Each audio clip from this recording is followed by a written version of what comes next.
What's up, crew? Hope you're having a rad day. Hope you're all healthy and mostly making good choices.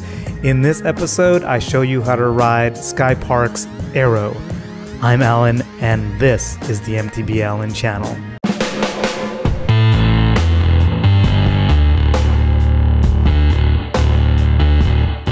I'm Alan, this is the MTB Alan channel. Welcome to Trailhead episode number 4. The Trailhead episodes are all standalone, but if you're interested, go ahead and check that corner link and you can check out the rest of the Trailhead series. In this episode, we look at Skypark's most feature-dense trail, Arrow. If I had to choose one trail from Skypark to ride, it would be Arrow.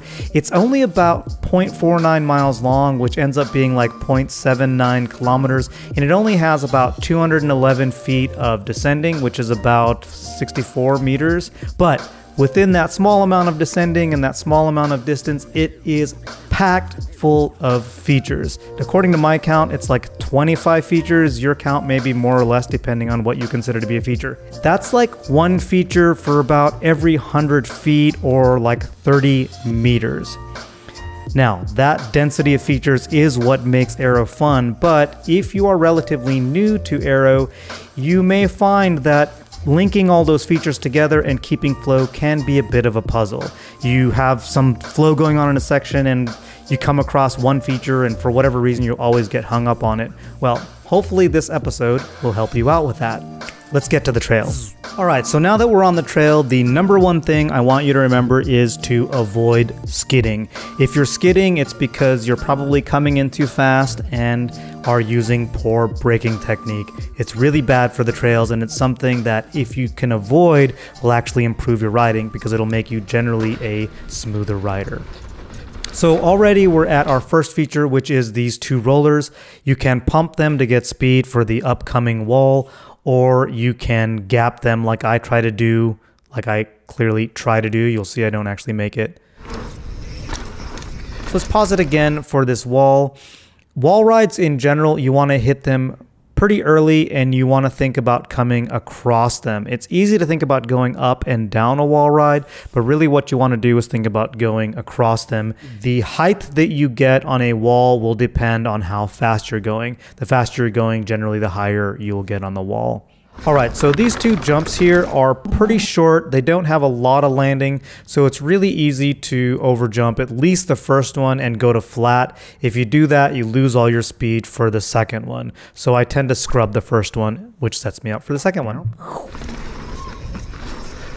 And if this is your first time on this trail, don't worry, this bridge here is rollable. And then we're into a bit of a rhythm section. I tend to take these turns very much on the outside, mostly because I'm setting up to be here on this turn. I want to be outside on this turn. If you look at my front wheel, you will notice that I'm already pointed at the right side of this next turn. I want to be pointed at the right side of this next turn because I'm going to maneuver my bike in the air to the left and land in the upcoming left-hand turn. This is actually one of the characteristics of Arrow which a lot of people find difficult. You'll have a jump that goes right into a turn. So this is one of the cool skills that you will learn on Arrow, learning to jump into a turn, which is actually one of the things that will help you start working on your whips. Love this trail. From this point, I'm looking past that tree at that drop that's coming up because I want to straighten up as much as I can for it. I want to straighten up for it because I may need to brake a little, but ideally I will have the appropriate speed to be able to just cruise through. We'll talk about that in just a second here. So once we're here, again, due to the GoPro effect, you can't tell that we're kind of headed downhill into this longish, well, long for Arrow, left-hand turn. It can be really hard to not grab brake on this turn, but if you stay close to your top tube and depend on your front wheel to hold grip, this berm will hold you. Skypark did a really good job of building this berm up and making it supportive. Also here, I'm hoping to get close to this bush here on the right to set up for the next jump. Alright, so once I'm here on this little kicker, I'm again looking to jump and land in a turn. I want to land on the outside of this berm because it's going to set me up for the following jump. So the reason I want to be on the right side of this berm is I want to be on the left side of this jump. And the reason I want to be on the left side of this jump is because I want to hit this wall ride really early, like we talked about before, and I want to come across it. So by hitting that jump to the left, it sets me up for this wall ride. And then this tire jump can buck you, so be aware of that. And I'm going to pause it here. This might not seem like a big deal, but this is important for your general etiquette at Skypark. As you're coming into here, do kind of look off to your left and see if there are riders coming up the climbing line, if they're coming up the up line, and be aware of that. Give them a shout out if you see them. If you are on the up line, you basically want to stay on the right. You generally want to stay on the right anyway, unless you're passing. Here especially, you want to stay on the right. This may seem counterintuitive because people are coming from Arrow from the right, but if you're coming from Arrow on the right, you want to end up on the left. So if you're climbing, you want to be on the right. If you're transferring over to lower Arrow, you want to be on the left. So make that work out. This is also, if you're climbing, it's also probably not the best place to pass. By the way, if you are digging this, do hit that like button. It'll help other people like yourself find this video. And if you want to keep getting content like this, hit that subscribe button and that notification bell. And if you want to show direct support, check out that applaud button. All right, so that is the transfer portion of the trail. Let's get into lower Arrow. At the beginning, this isn't a feature, but this entry is relatively steep. I mean, for Skypark, it's pretty steep, and it's this left-hand berm. Again, you want to do your braking as early as possible and come in with the right amount of speed, and then maybe be feathering your front brake and staying close to your top tube as you're coming around this turn.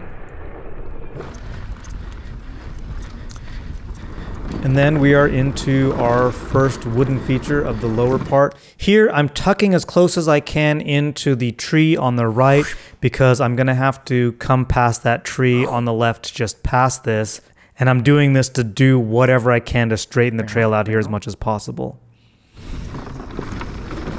And then we're into a bit of flowy section. Just so you know, I have been able to come through this section without using my pedals at all. Doesn't mean you shouldn't pedal, but just so you know, there's enough gravity and flow here to get you through. So if you're pedaling too much through this section, really consider how much you're braking and work on your pumping skills.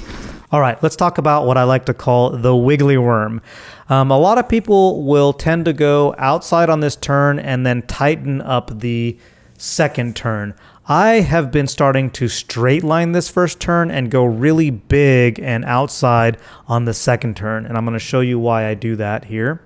By taking this turn really wide, it allows me to spot the exit turn much earlier and basically straight line my body while my bike carves around on the wood feature. And that actually allows me to maintain my momentum better. Once I'm here, I try to take this turn on the inside as much as possible so I can take this next right-hander on the outside and straighten up for the 55 bridge. This allows me to again maintain momentum and send off of this bridge. Again, in this turn, you want to brake early. If you can brake before you're on the dirt, that's so much better. And then off your brakes as much as possible, tucking in. This guy can buck you if you're not looking in the right place, so good pull on that is good. Apologies to Skypark for taking this outside line.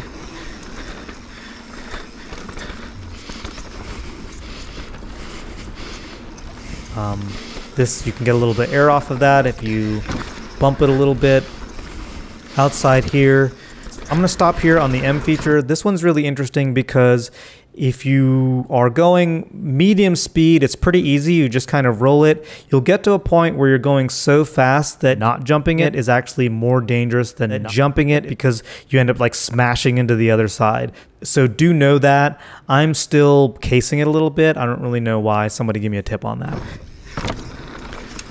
Close to this tree. Here's something that is sometimes invisible to a lot of riders. Anytime that there's a little rise or a little dip in the trail, you can use those to pump off of. And I think Skypark, you know, put this here on purpose because if you come over the back side of this little hump and pump it hard, you can usually get over this next jump without pedaling at all. Even though I pedaled some a little bit. And then I like to send off of this bridge. And then a couple of last little turns. And that's it. All right, let's see the whole trail top to bottom.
Yeah.